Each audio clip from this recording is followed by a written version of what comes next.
Olá, irmãos. Saúdo cada um de vocês com a graça e a paz do nosso Senhor Jesus Cristo. Amém? O meu nome é Miriam Anita. Eu estou aqui para ler um texto da irmã Bárbara Cabral. Esse texto foi escrito para o Manancial, que é uma publicação de meditações diárias da União Feminina Missionária Batista do Brasil. Chama-se A Semente é Sempre Boa. E como foi ela quem escreveu esse texto e não eu, o que eu vou fazer? Vou ler com os irmãos e contar aquilo que eu entendi, tá bom? Bom, isto dito, vamos iniciar orando? Senhor Jesus, que tu possas estar conosco neste devocional, para que nós possamos aprender de ti e, em aprendendo, colocarmos em prática tudo aquilo que o Senhor pede para nós. Obrigada, Senhor, perdoa os nossos pecados, que nós possamos realmente plantar a boa semente, a tua palavra. Em teu nome que oramos. Amém. Meus irmãos, então o nosso texto hoje, o nosso texto bíblico está em Mateus 13. A irmã Bárbara Cabral, ela sugeriu que a gente começasse do versículo 18. Mas como eu sempre gosto de lembrar os irmãos, nem todos têm acesso ao que está na Bíblia, nem todos têm o hábito de ler a Bíblia toda. Enfim, então tem algumas pessoas que eu sei que seguem o nosso canal, que estudam a Bíblia com a gente, que faz o devocional e que não conhecem todas as passagens. Então, por causa delas, eu vou pedir para os irmãos que tenham um pouquinho de paciência. Então, em vez de a gente começar do versículo 18, nós vamos ler o primeiro trecho do capítulo 13, que fala sobre a parábola do semeador, tá bom? Então, isto é para aqueles que não conhecem. Aqueles que já conhecem só vão relembrar, tá certo? Então, é Jesus falando. Mateus 13, versículo 1. Naquele mesmo dia, Jesus saiu de casa, foi para a beira do lago da Galileia, sentou-se ali e começou a ensinar. A multidão se juntou em volta dele e era tão grande que ele entrou num barco e sentou-se. E o povo ficou em pé na praia. Jesus usou parábolas para ensinar muitas coisas. E ele disse: escutem. Certo homem saiu para semear. Quando estava espalhando as sementes, algumas caíram na beira do caminho, e os passarinhos comeram tudo. Outra parte das sementes caiu num lugar onde havia muitas pedras e pouca terra. As sementes brotaram logo, porque a terra não era funda. Mas, quando o sol apareceu, queimou as plantas e elas secaram porque não tinham raízes. Outras sementes caíram no meio de espinhos, que cresceram e sufocaram as plantas. Mas as sementes que caíram em terra boa produziram na base de 100, de 60 e de 30 grãos por um. E Jesus terminando dizendo: se vocês têm ouvidos para ouvir, então ouçam. Então, irmãos, a nossa reflexão é sobre esta parábola, a parábola do semeador. E agora que todos já conhecem a parábola e aqueles que já conheciam a relembraram, nós vamos para o versículo, então, 18, que é onde nos foi solicitado que a gente lesse. Então, é assim, ó, Jesus vai explicar essa parábola do semeador. Então, escutem e aprendam o que a parábola do semeador quer dizer. Nossa, tá chovendo tanto, irmãos. As pessoas que ouvem a mensagem do reino, mas não entendem, são como as sementes que foram semeadas na beira do caminho. O maligno vem e tira o que foi semeado no coração delas. As sementes que foram semeadas onde havia muitas pedras são as pessoas que ouvem a mensagem e aceitam logo com alegria. Mas duram pouco, porque não tem raiz. E quando por causa da mensagem chegam os sofrimentos e as perseguições, elas logo abandonam a fé. Outras pessoas são parecidas com as sementes que foram semeadas no meio dos espinhos. Elas ouvem a mensagem, mas as preocupações desse mundo e as ilusões da riqueza sufocam as mensagens e essas pessoas não produzem frutos. E as sementes que foram semeadas em terra boa são aquelas pessoas que ouvem e entendem a mensagem e produzem uma grande colheita. Umas 100, outras 60 e outras 30 vezes mais do que foi semeado. Jesus contou outra parábola e ele disse ao povo: o reino dos céus é como um homem que semeou sementes boas nas suas terras. Amém? Bem, então, o nosso texto, que se chama Semente Sempre Boa, começa com o versículo-chave, que é o versículo 24, parte B, que diz assim: o reino dos céus é como um homem que semeou boa semente em seu campo. Então, para quem não sabe, hoje, 28 de julho, é o dia do agricultor.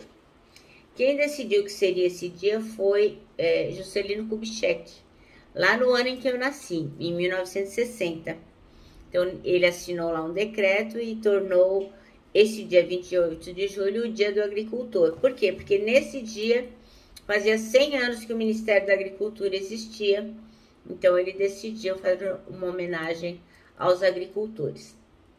Então, a irmã Bárbara Cabral disse que ela dá graças por todos aqueles que trabalham no campo, e eu também. Se não fossem eles, a gente não teria tanta coisa para comer, né?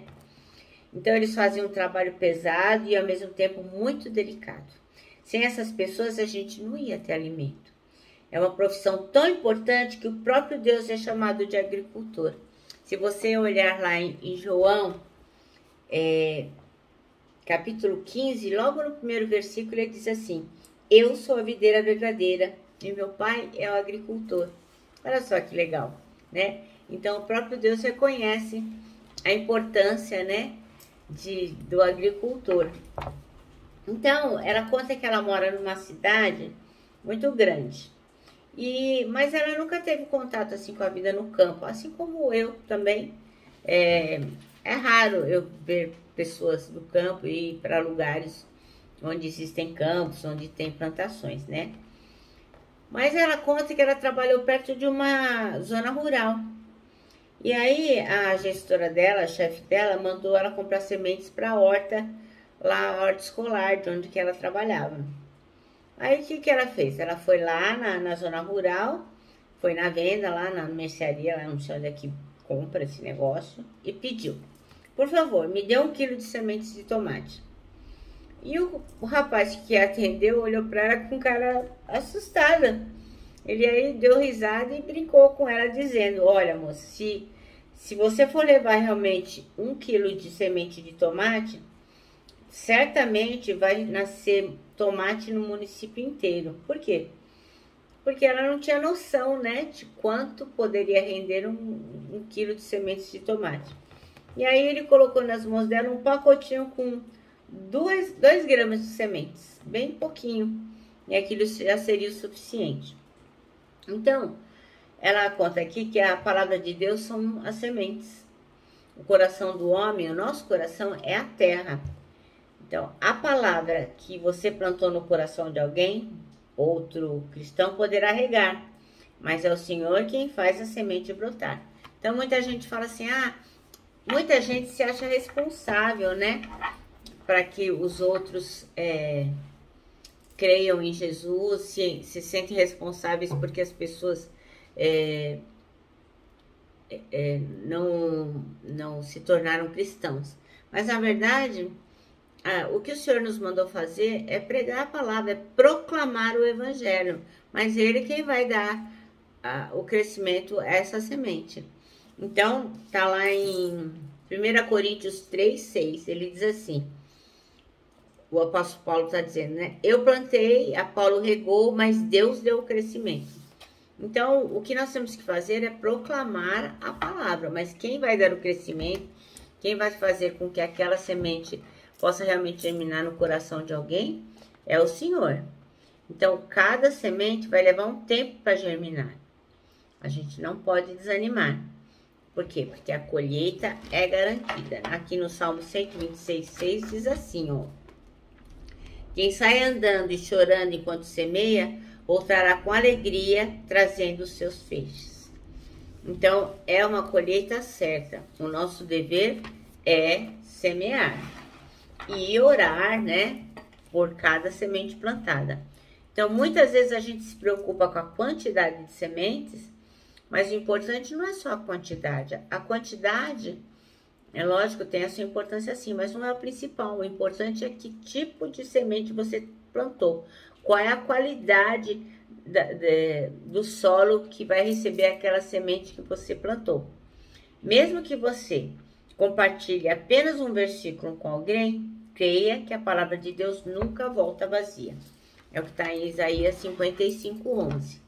Diz assim, ó: assim será a palavra que sair da minha boca.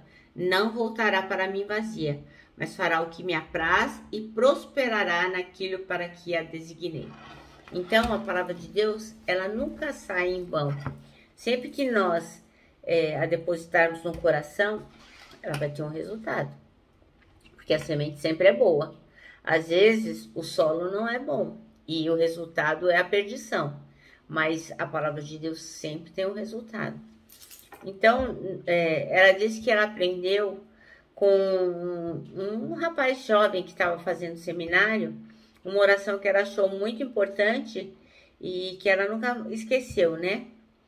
E a oração era assim: Senhor, prepara o terreno dos corações, pois vou plantar a semente da tua palavra. Então, ela diz que essa deve ser a nossa oração, que nós possamos pedir para o Senhor preparar as pessoas para que elas possam receber aquilo que nós temos que falar, né? Que ninguém que tenha um encontro conosco deixe de ouvir. A gente não deve deixar de proclamar o evangelho para as pessoas, mas lembrar que quem vai dar o crescimento é o Senhor.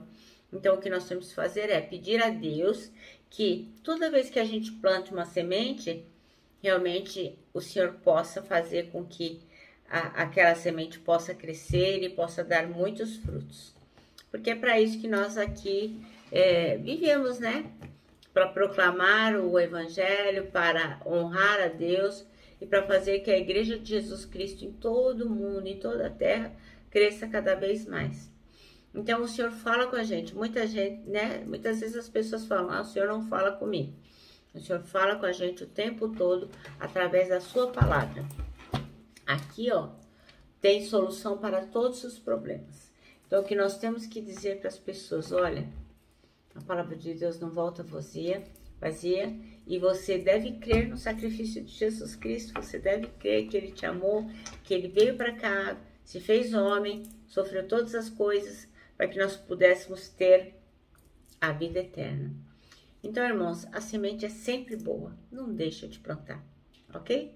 Bom, que a oração dessa nossa irmã Bárbara Cabral, que ela acabou de nos ensinar, seja a nossa oração também. E eu vou encerrar repetindo a oração: Senhor, prepare o terreno dos corações, pois eu vou plantar a semente da tua palavra. E todas as orações que você fizer, a Bíblia diz que você deve fazer em nome de Jesus Cristo, tá bom?